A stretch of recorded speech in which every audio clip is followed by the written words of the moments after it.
நமக்கு உதவி செய்து ஆதரிக்கிற நல்ல கர்த்தருக்கு துதியும் கனமும் உண்டாகட்டும். இந்த நாள் ஜெபிக்க வேண்டிய ஆதார வசனம் 2 நாளாகமம் 20ஆம் அதிகாரம் 12ஆம் வசனம். நாங்கள் செய்ய வேண்டியது இன்னதென்று எங்களுக்கு தெரியவில்லை. ஆகையால் எங்கள் கண்கள் உம்மையே நோக்கிக் கொண்டு இருக்கிறது. துதிப்பதற்கு ஏசாயா 49ஆம் அதிகாரம் 8ஆம் வசனம்.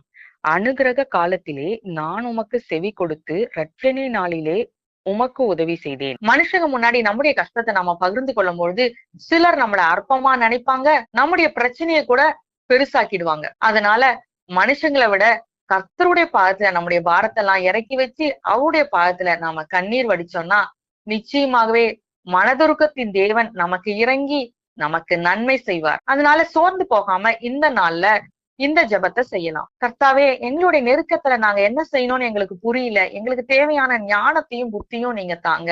எங்களுக்கு தேவையான ஒத்தாசைய பரத்திலிருந்து அனுப்புங்க. எங்களுடைய நெருக்கத்தை மாற்றி எங்களை விசாலத்துல கொண்டு போய் வைங்கன்னு சொல்லி நாம ஜெபிக்கலாம். துதிக்க வேண்டியது நம்முடைய கஷ்டத்துல கர்த்தரை நோக்கி கூப்பிடும்போது அவர் நம்முடைய ஜெபத்தை கேட்டு நம்முடைய இக்கட்டிலிருந்து நம்மை விடுவிக்க வல்லமை உள்ள தேவனும் நம்மை அதிகமாய் நேசிக்கிற நல்ல தேவனுமாய் இருக்கிறபடியால் நாம் அவரை மனதார நன்றியோடு ஸ்தோத்திரிக்கலாம்.